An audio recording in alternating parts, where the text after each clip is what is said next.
Iran ವಿರುದ್ಧದ ಯುದ್ಧಕ್ಕೆ ತಾತ್ಕಾಲಿಕ ಬ್ರೇಕ್ ಬಿದ್ದಿದೆ. ಟ್ರುತ್ ಅಲ್ಲಿ ಪೋಸ್ಟ್ ಮಾಡಿರುವಂತಹ ಅಮೆರಿಕ ಅಧ್ಯಕ್ಷ ಡೊನಾಲ್ಡ್ ಟ್ರಂಪ್ ಪಾಕ್ ಮನವಿ ಮೇರೆಗೆ ಕದನ ವಿರಾಮವನ್ನ ಘೋಷಣೆ ಮಾಡಿದ್ದೀವಿ. ಎರಡೂ ದೇಶಗಳು ಯುದ್ಧವನ್ನ ನಿಲ್ಲಿಸ್ತಾ ಇದ್ದೀವಿ. ಇರಾನ್ 10 ಬೇಡಿಕೆಗಳನ್ನ ಮುಂದಿಟ್ಟಿದೆ. ಆ ಬೇಡಿಕೆ ಈಡೇರಿಸಬಹುದು, ಆದರೆ ಕೂಡಲೇ ಹರ್ಮುಜ್ ಜಲಸಂಧಿ ತೆರೀಬೇಕು ಅಂತ ಟ್ರಂಪ್ ಹೇಳಿದ್ದಾರೆ. ಕದನ ವಿರಾಮ ಒಪ್ಪಂದವನ್ನ ಇರಾನ್ ದೃಢಪಡಿಸಿದೆ. ನಾವು 10 ಅಂಶಗಳ ಬೇಡಿಕೆಯನ್ನು ಅಮೆರಿಕ ಮುಂದಿಟ್ಟಿದ್ವಿ. ನಮ್ಮ ಬೇಡಿಕೆಗಳಿಗೆ ಅಮೆರಿಕ ಒಪ್ಪಿಕೊಂಡಿದೆ. ಹೀಗಾಗಿ 2 ವಾರಗಳ ಕದನ ವಿರಾಮ ಘೋಷಿಸಿದ್ದೀವಿ ಅಂತ ಇರಾನ್ ವಿದೇಶಾಂಗ ಸಚಿವ ಸೈಯದ್ ಅಬ್ಬಾಸ್ ಅರಾಗ್ಜಿ ಹೇಳಿದ್ದಾರೆ. ಕದನ ವಿರಾಮಕ್ಕಾಗಿ ಅಮೆರಿಕಾಗೆ ಇರಾನ್ ಒಟ್ಟು 10 ಕಂಡೀಷನ್ಸ್ ಹಾಕಿತ್ತಂತೆ. ಇರಾನ್ ಮೇಲೆ ಅಮೆರಿಕ ಮತ್ತೆ ದಾಳಿ ನಡೆಸಬಾರದು, ಇರಾನ್ ಮೇಲೆ ವಿಧಿಸಿರುವಂತಹ ನಿರ್ಬಂಧ ತೆರವಾಗಬೇಕು, ಹಾಗೆಯೇ ಇರಾನ್ ಮಿತ್ರ ರಾಷ್ಟ್ರಗಳ ಮೇಲೆ ದಾಳಿ ನಿಲ್ಲಿಸಬೇಕು, ಹರ್ಮುಜ್ ಮೇಲೆ ಇರಾನ್ ಹಿಡಿತವೇ ಮುಂದುವರಿಯಬೇಕು, IAEAನಲ್ಲಿ ಕೈಗೊಂಡಂತಹ ನಿರ್ಣಯಗಳನ್ನು ಕೂಡಲೇ ಕೈಬಿಡಬೇಕು ಅನ್ನೋ ಕಂಡೀಷನ್ಸ್ಗಳನ್ನು ಇರಾನ್ ಹಾಕಿದೆಯಂತೆ. ಇನ್ನು ಅಮೆರಿಕ ಇರಾನ್ ಕದನ ವಿರಾಮವನ್ನ ಇಸ್ರೇಲ್ ಕೂಡ ಸ್ವಾಗತಿಸಿದೆ. ಎಕ್ಸ್ನಲ್ಲಿ ಈ ಬಗ್ಗೆ ಇಸ್ರೇಲ್ ಪೋಸ್ಟ್ ಮಾಡಿದ್ದು, ಇರಾನ್ ವಿರುದ್ಧದ ದಾಳಿಗಳನ್ನು 2 ವಾರಗಳ ಕಾಲ ಸ್ಥಗಿತಗೊಳಿಸೋ ಅಧ್ಯಕ್ಷ ಟ್ರಂಪ್ ಅವರ ನಿರ್ಧಾರವನ್ನು ಇಸ್ರೇಲ್ ಬೆಂಬಲಿಸುತ್ತೆ.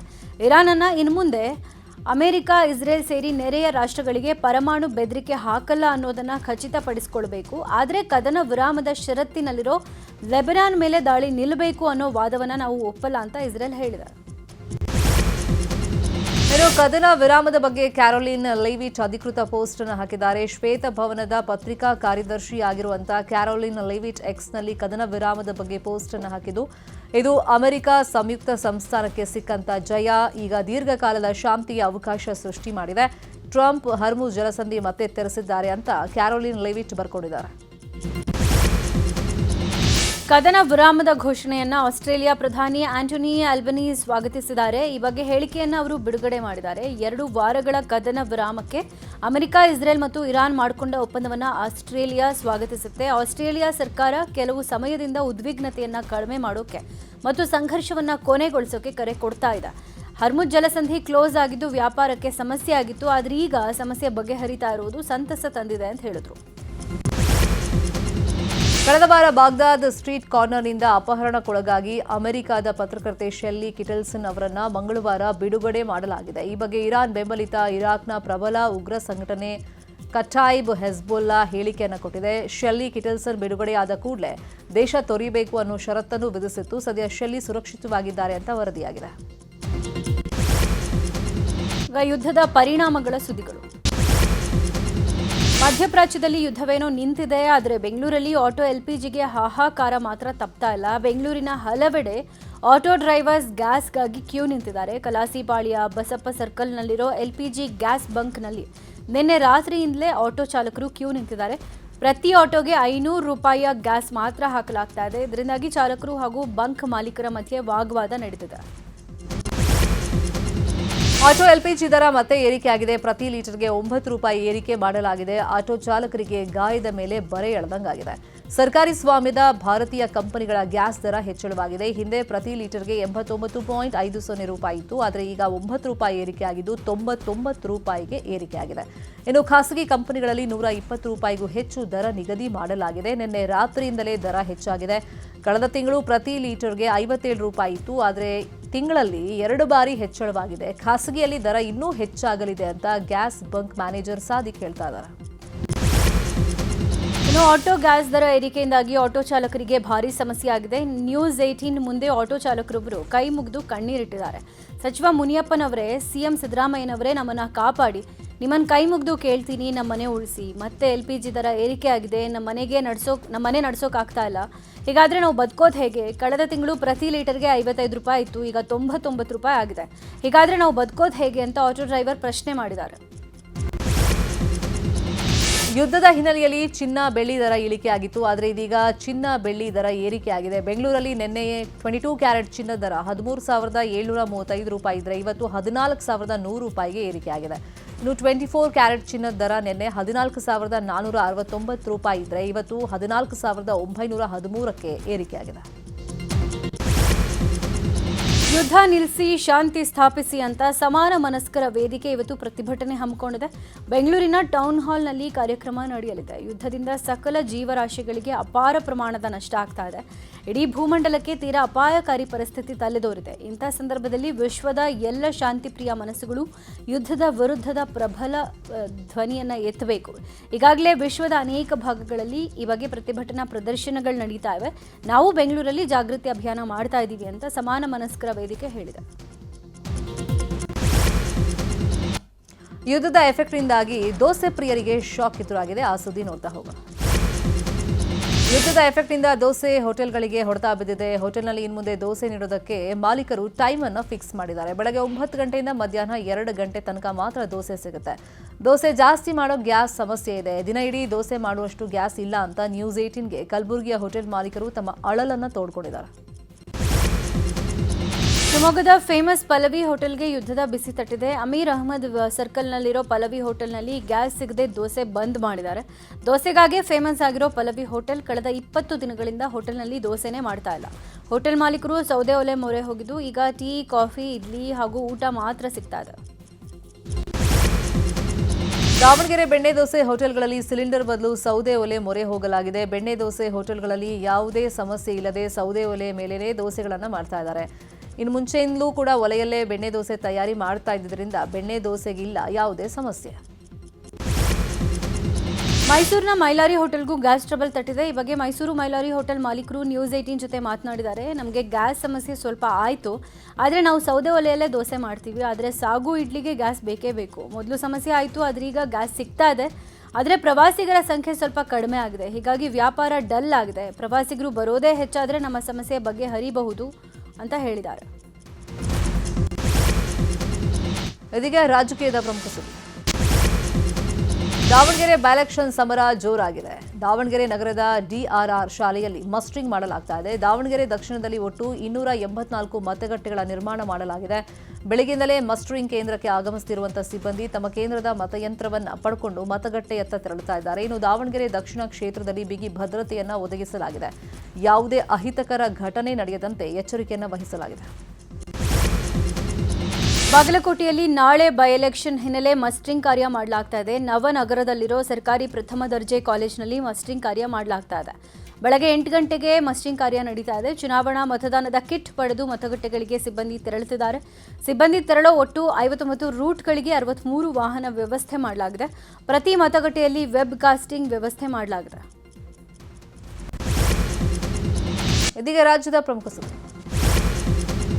ಹಾಸನ ಜಿಲ್ಲಾಧಿಕಾರಿ KS ಲತಾ ಕುಮಾರಿ ಜಿಲ್ಲಾ ಕಾರಾಗೃಹಕ್ಕೆ ಭೇಟಿಯನ್ನು ಕೊಟ್ಟಿದ್ರು. ಕಾರಾಗೃಹದಲ್ಲಿನ ವ್ಯವಸ್ಥೆಗಳ ಬಗ್ಗೆ ಪರಿಶೀಲನೆಯನ್ನ ಮಾಡಿದ್ರು. ಸಂತೆಪೇಟೆಯಲ್ಲಿರುವಂತಹ ಕಾರಾಗೃಹದಲ್ಲಿ ಆಯೋಜನೆಗೊಂಡಿದ್ದ ಕಾರ್ಯಕ್ರಮ ಒಂದರ ನಿಮಿತ್ತ ಮುಖ್ಯ ಅತಿಥಿಯಾಗಿ ತೆರಳಿದ ಜಿಲ್ಲಾಧಿಕಾರಿ ಕೈದಿಗಳ ಮನಃ ಪರಿವರ್ತನೆಗೆ ಹೆಚ್ಚಿನ ಗಮನ ನೀಡಬೇಕು ಅಂತೇಳಿ ಸಲಹೆಯನ್ನ ಕೊಟ್ಟಿದ್ದಾರೆ.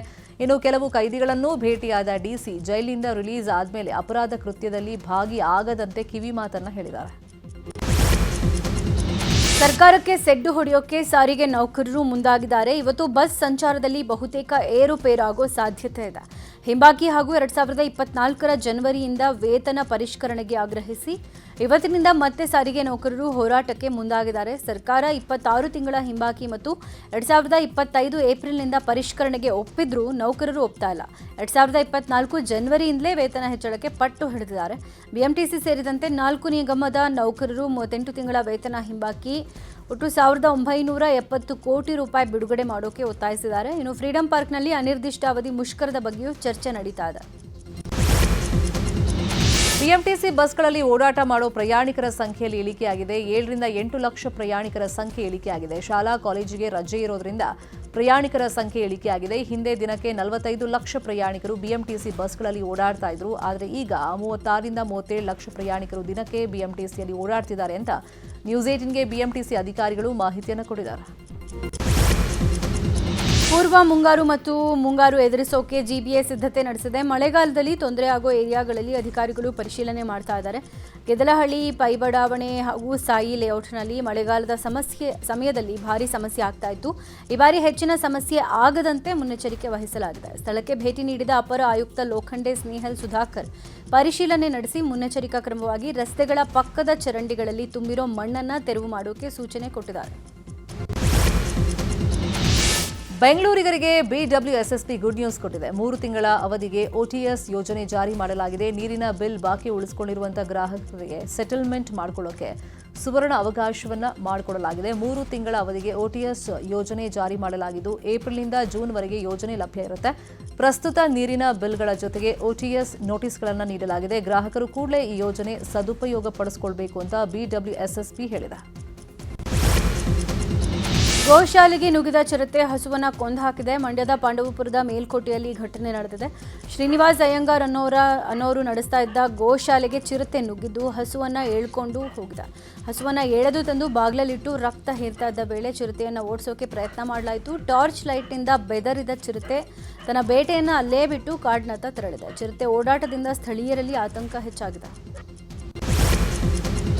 ಚಾಲಕನ ನಿಯಂತ್ರಣ ತಪ್ಪಿ ಸಿನಿಮೀಯ ರೀತಿಯಲ್ಲಿ ಕಾರ್ ಪಲ್ಟಿಯಾಗಿದೆ. ಚಿತ್ರದುರ್ಗ ಜಿಲ್ಲೆ ಮೊಳಕಾಲ್ಮೂರು ತಾಲೂಕಿನ ಬಿಜಿಕೆರೆ ಬಳಿಯಲ್ಲಿ ಘಟನೆ ನಡೆದಿರೋದು. ಕಾರ್ ಪಲ್ಟಿಯಾದರೂ ಕಾರ್ನಲ್ಲಿದ್ದವರು ಅದೃಷ್ಟವಶಾತ್ ಪಾರಾಗಿದ್ದಾರೆ.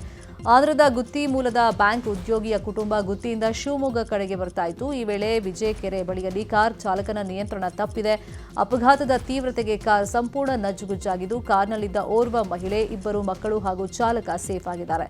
ಸ್ಥಳಕ್ಕೆ ಮೊಳಕಾಲ್ಮೂರು ಪೊಲೀಸರು ಭೇಟಿಯನ್ನು ಕೊಟ್ಟು ಪರಿಶೀಲನೆಯನ್ನು ಮಾಡಿದ್ದಾರೆ. ಕಲಬುರಗಿಯ ಹಾಗರಗುಂಡಗಿ ಗ್ರಾಮದ ಶ್ರೀ ಶರಣ ಬಸವೇಶ್ವರ ರಥೋತ್ಸವದಲ್ಲಿ ದುರಂತ ಸಂಭವಿಸಿದೆ. ರಥೋತ್ಸವದ ವೇಳೆ ರಥದ ಚಕ್ರದ ಅಡಿಗೆ ಸಿಲುಕಿ ಭಕ್ತರೊಬ್ಬರು ಸಾವನ್ನಪ್ಪಿದ್ದಾರೆ. ಹಾಗರಗುಂಡಗಿ ಗ್ರಾಮದ ನಿವಾಸಿ ವಿನೋದ್ ರೆಡ್ಡಿ ಮೃತ ದುರ್ದೈವಿ. ನಿನ್ನೆ ಸಂಜೆ ಅದ್ದೂರಿಯಾಗಿ ರಥೋತ್ಸವ ನಡೆದಿತ್ತು. ರಥವನ್ನ ಎಳ್ಕೊಂಡು ಹೋಗ್ತಾ ಇದ್ದ ವೇಳೆ ವಿನೋದ್ ಆಯತಪ್ಪಿ ರಥದ ಅಡಿಗೆ ಬಿದ್ದಿದ್ದಾರೆ. ಈ ವೇಳೆ ವಿನೋದ್ ಮೇಲೇನೆ ರಥ ಹರಿದಿದೆ. ತೀವ್ರ ರಕ್ತಸ್ರಾವದಿಂದ ವಿನೋದ್ ಸ್ಥಳದಲ್ಲೇ ಸಾವನ್ನಪ್ಪಿದ್ದಾರೆ. ಫರಹತಾಬಾದ್ ಪೊಲೀಸ್ ಠಾಣೆಯಲ್ಲಿ ಪ್ರಕರಣ ದಾಖಲಾಗಿದೆ. ಚಿಕ್ಕಮಗಳೂರಿನ ಚಂದ್ರದ್ರೋಣ ಪರ್ವತಗಳಲ್ಲಿ ಅಪ್ರಾಪ್ತೆಯೊಬ್ಬಳು ನಾಪತ್ತೆಯಾಗಿದ್ದಾರೆ. ಕೇರಳದ ಪಾಲಕ್ಕಡ್ ಮೂಲದ ಶ್ರೀನಂದ ನಾಪತ್ತೆಯಾದ ಬಾಲಕಿ. ಪೋಷಕರೊಂದಿಗೆ ಶ್ರೀನಂದ ಪ್ರವಾಸಕ್ಕೆ ಅಂತ ಬಂದಿದ್ರು. ಚಂದ್ರದ್ರೋಣ ಪರ್ವತದ ಸಾಲಿನ ಮಾಣಿಕ್ಯ ಧಾರಾ ಬಳಿ ಶ್ರೀನಂದ ನಾಪತ್ತೆಯಾಗಿದ್ದಾರೆ. ನಿನ್ನೆ ರಾತ್ರಿ ಇಡೀ ಬಾಲಕಿಗಾಗಿ ಹುಡುಕಾಟ ಮಾಡಿದ್ರು. ಬಾಲಕಿ ಮಾತ್ರ ಸಿಕ್ಕಿಲ್ಲ. ಸದ್ಯ ಬಾಲಕಿಗಾಗಿ ಡ್ರೋನ್ ಮೂಲಕ ಹುಡುಕಾಟ ಮಾಡಲಾಗ್ತಾ ಇದೆ. ಅಪ್ರಾಪ್ತ ಬಾಲಕಿ ನಾಪತ್ತೆ ಹಿಂದೆ ಹಲವು ಅನುಮಾನ ಹುಟ್ಟು ಹಾಕಿವೆ. ಧಾರವಾಡದಲ್ಲಿ ಉದ್ಯೋಗಾಕಾಂಕ್ಷಿಗಳು ಪ್ರತಿಭಟನೆಗೆ ಅನುಮತಿ ನಿರಾಕರಣೆ ಹಿನ್ನೆಲೆಯಲ್ಲಿ AKSA ಮುಖಂಡರು ಹೈಕೋರ್ಟ್ ಮೊರೆ ಹೋಗಿದ್ದಾರೆ. ಡಿಸಿ ಕಚೇರಿ ಎದುರು ಅನಿರ್ದಿಷ್ಟಾವಧಿ ಧರಣಿಗೆ ಅನುಮತಿ ಕೋರಿ AKSA ಅಧ್ಯಕ್ಷ ಶಾಂತಕುಮಾರ್ ಹೈಕೋರ್ಟ್ ಪೀಠಕ್ಕೆ ಅರ್ಜಿಯನ್ನು ಹಾಕಿದ್ದಾರೆ. ಇವತ್ತು ಮಧ್ಯಾಹ್ನ ಅಥವಾ ನಾಳೆ ಅರ್ಜಿ ವಿಚಾರಣೆ ಸಾಧ್ಯತೆ ಇದ್ದು ಹೈಕೋರ್ಟ್ ಅನುಮತಿ ಪಡೆದು ಪ್ರತಿಭಟನೆ ಮಾಡೋದಕ್ಕೆ ತಯಾರಿ ಮಾಡಿಕೊಳ್ತಾ ಇದ್ದಾರೆ. ಗಬ್ಬೆದ್ದು ನಾರೋ ಕೆರೆ ನೀರೇ 4 ಗ್ರಾಮಗಳಿಗೆ ಆಸರೆಯಾಗಿದೆ. ಕಲುಷಿತ ನೀರಿನಿಂದ ಜನಕ್ಕೆ 10 ರೋಗ ಕಂಡು ಬಂದಿದೆ. ರಾಯಚೂರಿನ ಮಾನ್ವಿ ತಾಲೂಕಿನ ಬಾಗಲವಾಡ ಗ್ರಾಮದ ಸಮಸ್ಯೆ ಕೇಳೋರೇ ಇಲ್ಲ ಅನ್ನುವಂತಾಗಿದೆ. ಕುಡಿಯೋದಕ್ಕೂ ಸ್ನಾನಕ್ಕೂ ಕೆರೆ ನೀರೇ ಗತಿಯಾಗಿದೆ. ಕೆರೆ ನೀರು ಕುಡಿದು ಜನ ನಾನಾ ರೋಗಗಳಿಂದ ನರಳ್ತಾ ಇದ್ದಾರೆ. ಕೆರೆ ನೀರು ಶುದ್ಧೀಕರಣ ಮಾಡದೆ ಜನರಿಗೆ ಪೂರೈಕೆ ಮಾಡಲಾಗ್ತಾ ಇದೆ ಅಂತ ಜನ ಆರೋಪ ಮಾಡ್ತಿದ್ದಾರೆ. ನಮಗೆ ಶುದ್ಧ ಕುಡಿಯುವ ನೀರು ಕೊಡಿ ಅಂತ ಜನ ಆಗ್ರಹಿಸಿದ್ದಾರೆ. ಕೊಪ್ಪಳದ ಭಾಗ್ಯನಗರದಲ್ಲಿ ಬೀದಿ ನಾಯಿಗಳ ಕಾಟ ಹೆಚ್ಚಾಗಿದೆ. ಶ್ವಾನಗಳ ಆರೈಕೆ ಕೇಂದ್ರ ನಿರ್ಮಾಣವಾದರೂ ವೇಸ್ಟ್ ಆಗ್ತಾ ಇದೆ. ಆರೈಕೆ ಕೇಂದ್ರ ನಿರ್ಮಿಸಿ 5 ತಿಂಗಳಾದರೂ ಒಂದು ನಾಯಿ ಕೂಡ ಶ್ವಾನ ಆರೈಕೆ ಕೇಂದ್ರದಲ್ಲಿ ಇಲ್ಲ. ಭಾಗ್ಯನಗರ ಹಾಗೂ ಅಕ್ಕಪಕ್ಕದ ಗ್ರಾಮಗಳಲ್ಲಿ 540 ನಾಯಿಗಳಿವೆ. ಹೊರವಲಯದಲ್ಲಿ 650 ಶ್ವಾನಗಳ ಆರೈಕೆಗೆ ಕಟ್ಟಡ ರೆಡಿಯಾಗಿದೆ. ನಾಯಿ ಹಿಡಿಯೋಕೆ ಖಾಸಗಿ ಸಂಸ್ಥೆಗೆ ಗುತ್ತಿಗೆ ನೀಡಲಾಗಿದೆ. ಆದರೂ ಆ ಸಂಸ್ಥೆಯವರು ಇದುವರೆಗೂ ಬಂದಿಲ್ಲ. ಬೇಗ ಶ್ವಾನ ಕೇಂದ್ರ ಆರಂಭ ಮಾಡಿ ಅಂತೇಳಿ ಸ್ಥಳೀಯರು ಒತ್ತಾಯವನ್ನ ಮಾಡ್ತಾ ಇದ್ದಾರೆ. ಬಳ್ಳಾರಿ ತಾಲೂಕಿನ ಕರ್ಚೇಡು ಗ್ರಾಮದಲ್ಲಿ ಶಿಕ್ಷಕರಿಗೆ ಅದ್ದೂರಿ ಬೀಳ್ಕೊಡುಗೆ ಮಾಡಲಾಗಿದೆ. ಶಿಕ್ಷಕರನ್ನ ಬೆಳ್ಳಿ ರಥದ ಮೇಲೆ ಕೂರಿಸಿ ಊರಿನೆಲ್ಲೆಡೆ ಮೆರವಣಿಗೆ ಮಾಡಲಾಗಿದೆ. ಶಾಲಾ ಮಕ್ಕಳು, SDMC ಹಳೆಯ ವಿದ್ಯಾರ್ಥಿಗಳು ಹಾಗೂ ಗ್ರಾಮಸ್ಥರಿಂದ ಭಾವನಾತ್ಮಕ ಬೀಳ್ಕೊಡುಗೆ ಮಾಡಲಾಗಿದ್ದು 18 ವರ್ಷಗಳಿಂದ ಒಂದೇ ಗ್ರಾಮದಲ್ಲಿ ಸೇವೆ ಸಲ್ಲಿಸಿದ್ದ ಸಹ ಶಿಕ್ಷಕ ಪ್ರದೀಪ್ ಹಾಗೂ 7 ವರ್ಷ ಸೇವೆಗೈದ ಮುಖ್ಯ ಗುರು ಎಲಿಜಬೆತ್ ಅವರನ್ನ ಅದ್ದೂರಿ ಸಮಾರಂಭ ಮಾಡಿ ಬೀಳ್ಕೊಡುಗೆ ಮಾಡಲಾಯಿತು. ಗ್ರಾಮಸ್ಥರ ಪ್ರೀತಿ ಕಂಡು ಶಿಕ್ಷಕರು ಕಣ್ಣೀರು ಇಟ್ಟಿದ್ದಾರೆ. ಅನ್ನಪೂರ್ಣೇಶ್ವರಿ ನಗರ ಠಾಣಾ ವ್ಯಾಪ್ತಿಯಲ್ಲಿ ವ್ಯಕ್ತಿಯೊಬ್ಬರು ಮನೆಯಲ್ಲೇ ಸಾವನ್ನಪ್ಪಿದ್ರು. ತೌಫಿಕ್ ಪಾಷಾ ಮೃತ ವ್ಯಕ್ತಿ. ಆದರೆ ತೌಫಿಕ್ ಪತ್ನಿ ಹಾಗೂ ಆಕೆಯ ಕುಟುಂಬಸ್ಥರೇ ಕೊಲೆ ಮಾಡಿರೋದು ಅಂತ ಮೃತನ ಪೋಷಕರು ಆರೋಪ ಮಾಡಿದ್ದಾರೆ. ಹುಟ್ಟುಹಬ್ಬದ ಸಂಭ್ರಮದಲ್ಲಿದ್ದ ಯುವಕನ ಮೇಲೆ ಮಾರಣಾಂತಿಕ ಹಲ್ಲೆಯನ್ನು ಮಾಡಲಾಗಿದೆ. ಬೆಂಗಳೂರು ಗ್ರಾಮಾಂತರ ಜಿಲ್ಲೆ ದೊಡ್ಡಬಳ್ಳಾಪುರದ ಗುಂಡಮ್ಮಗೆರೆ ಬಳಿಯಲ್ಲಿ ಘಟನೆ ನಡೆದಿರೋದು. ಬರ್ಡೇ ಪಾರ್ಟಿ ಕೊಡಿಸಲಿಲ್ಲ ಅಂತ ಸ್ನೇಹಿತರೇ ಹಲ್ಲೆ ಮಾಡಿದ್ದಾರೆ ಎನ್ನಲಾಗಿದೆ. ಗಾಢ ನಿದ್ರೆಯಲ್ಲಿದ್ದ 6 ಜನರ ಮೇಲೆ ಮಾರಣಾಂತಿಕ ಹಲ್ಲೆ ಮಾಡಲಾಗಿದೆ. ಗದಗ ಜಿಲ್ಲೆ ಮುಂಡರಗಿ ತಾಲೂಕಿನ ಡೋಣಿ ತಾಂಡಾದಲ್ಲಿ ಭೀಕರ ಘಟನೆ ನಡೆದಿದೆ. ಹರ್ಜಪ್ಪ ಲಮಾಣಿ ಅನ್ನುವ ವ್ಯಕ್ತಿ ನಡುರಾತ್ರಿ ಅಟ್ಟಹಾಸ ಮೆರೆದಿದ್ದಾನೆ. ಹಾಡಹಗಲೇ ನಡು ರಸ್ತೆಯಲ್ಲಿ ಪಟಾಕಿ ಸಿಡಿಸಿ ಹುಚ್ಚಾಟ ನಡೆಸಿರುವಂತಹ ಘಟನೆ ಬೆಂಗಳೂರಿನ ಆವಲಹಳ್ಳಿಯಲ್ಲಿ ನಡೆದಿದೆ. ಹುಟ್ಟುಹಬ್ಬದ ಪ್ರಯುಕ್ತ ಕಾಲೇಜು ವಿದ್ಯಾರ್ಥಿಗಳು ರಸ್ತೆ ಮಧ್ಯೆ ಪಟಾಕಿ ಹಚ್ಚಿ ಉದ್ಧಟತನ ಮೆರೆದಿದ್ದಾರೆ. ಹುಬ್ಬಳ್ಳಿಯಲ್ಲಿ ಲವ್ ಜಿಹಾದ್ ಪ್ರಕರಣ ಬೆಳಕಿಗೆ ಬಂದಿರೋ ಬೆನ್ನಲ್ಲೇ ಇದೀಗ ಇನ್ನೊಂದು ಪ್ರಕರಣ ಬೆಳಕಿಗೆ ಬಂದಿದೆ. 2 ವರ್ಷದ ಹಿಂದೆ ಕಳೆದು ಹೋಗಿರುವಂತಹ ಮಗಳನ್ನ ಹುಡುಕೊಡಿ ಅಂತ ತಾಯಿಯೊಬ್ಬರು ಪೊಲೀಸ್ ಆಯುಕ್ತರ ಮೊರೆ ಹೋಗಿದ್ದಾರೆ. ವೈದ್ಯೆ ಕೃತಿಕಾ ರೆಡ್ಡಿ ಕೊಲೆ ಪ್ರಕರಣ ಸಂಬಂಧ ಸ್ಫೋಟಕ ಮಾಹಿತಿ ಹೊರಬಿದ್ದಿದೆ. ಕೃತಿಕಾ ರೆಡ್ಡಿ ಕೊಲೆ ಮಾಡಿದ ಬಳಿಕ ತನ್ನ ಪ್ರಿಯತಮೆಗೆ ಆರೋಪಿ ಮೆಸೇಜ್ ಮಾಡಿದ್ನಂತೆ. ಅತ್ಯಾಚಾರ ಮತ್ತು ಅಟ್ರಾಸಿಟಿ ಕೇಸ್ ರಾಜಿ ಮಾಡಿಸೋಕೆ ಪೊಲೀಸ್ ಇನ್ಸ್ಪೆಕ್ಟರ್ ಯತ್ನಿಸಿದ್ರ ಅನ್ನೋ ಆರೋಪ ಕೇಳಿಬಂದಿದೆ. Chitradurga DCRE Jayappa Naik audio viral ಆಗ್ತಾ ಇದೆ. ಪಿಎಸ್ಐ ನೇಮಕಾತಿ ಅಕ್ರಮದ kingpin RD Patil Kalaburagi ಜೈಲಿನಿಂದ ಮೈಸೂರು ಜೈಲಿಗೆ ವರ್ಗಾಯಿಸಿದ ಆದೇಶ ರದ್ದಾಗಿದೆ. ವರ್ಗಾವಣೆ ತೀರ್ಪನ್ನು ರದ್ದುಗೊಳಿಸಿ ಹೈಕೋರ್ಟ್ ಆದೇಶಿಸಿದೆ. ಇದೀಗ ದೇಶ ವಿದೇಶದ ಪ್ರಮುಖ ಸುದ್ದಿ. ಕುಲು ಮನಾಲಿಯಲ್ಲಿ ಭಾರೀ ಹಿಮಪಾತವಾಗಿದೆ. ಅಟಲ್ ಸುರಂಗ ಮಾರ್ಗದಲ್ಲಿ ಹಿಮ ಆವರಿಸಿಕೊಂಡಿದ್ದು ಸಂಚಾರ ಬಂದ್ ಆಗಿದೆ. ಅಸ್ಸಾಂ ಸಿಎಂ ಹಿಮಂತ ಬಿಸ್ವಾ ಸರ್ಮಾ ಪತ್ನಿ 3 ಪಾಸ್ಪೋರ್ಟ್ ಹೊಂದಿದ್ದಾರೆ ಅಂತ ಕೈ ಮುಖಂಡ ಪವನ್ ಕೆಹ್ರಾ ಆರೋಪ ಮಾಡಿದ್ರು. ಈ ಹಿನ್ನೆಲೆ ಪವನ್ ಕೆಹ್ರಾ ಅವರನ್ನ ಅಸ್ಸಾಂ ಪೊಲೀಸರು ವಿಚಾರಣೆ ನಡೆಸಿದ್ರು. ಇದೀಗ ಹೈದರಾಬಾದ್ನಲ್ಲಿ ಕೆಹ್ರಾ ತಂಗಿದ್ದು ನಿವಾಸಕ್ಕೆ ಬಿಗಿ ಭದ್ರತೆ ಒದಗಿಸಲಾಗಿದೆ. 2 ಬಸ್ಗಳ ನಡುವೆ ಡಿಕ್ಕಿಯಾಗಿ ಹಲವರು ಗಾಯಗೊಂಡಿದ್ದಾರೆ. ಉತ್ತರಾಖಂಡ್ನ ಹರಿದ್ವಾರದಲ್ಲಿರುವಂತಹ ರಾಸಿಯಾಬಾದ್ ಹೈವೇನಲ್ಲಿ ಅಪಘಾತ ಸಂಭವಿಸಿದೆ.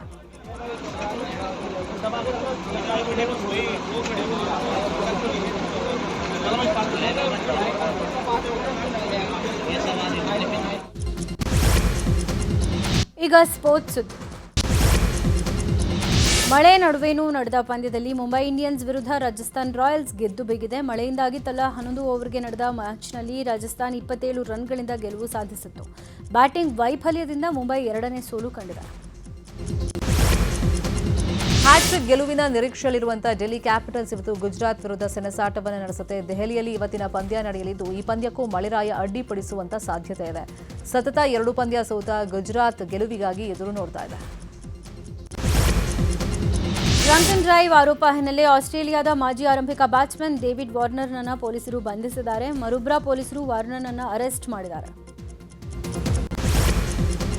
ಇದೀಗ ಸಿನಿ ಲೋಕದ ಪ್ರಮುಖ ಸುದ್ದಿ. Bigg Boss winner Karthik Mahesh Seetharama Raju ಅವತಾರವನ್ನು ತಾಳಿದ್ದಾರೆ. ಈ ಸಿನಿಮಾಗೆ ಕೀರ್ತಿ ಕೃಷ್ಣಪ್ಪ ಆಕ್ಷನ್ ಕಟ್ ಹೇಳ್ತಾ ಇದ್ದಾರೆ. ಈ ಸಿನಿಮಾದ ಮುಹೂರ್ತ ದೊಡ್ಡ ಗಣಪತಿ ದೇವಾಲಯದಲ್ಲಿ ಅದ್ಧೂರಿಯಾಗಿ ನೆರವೇರಿದೆ.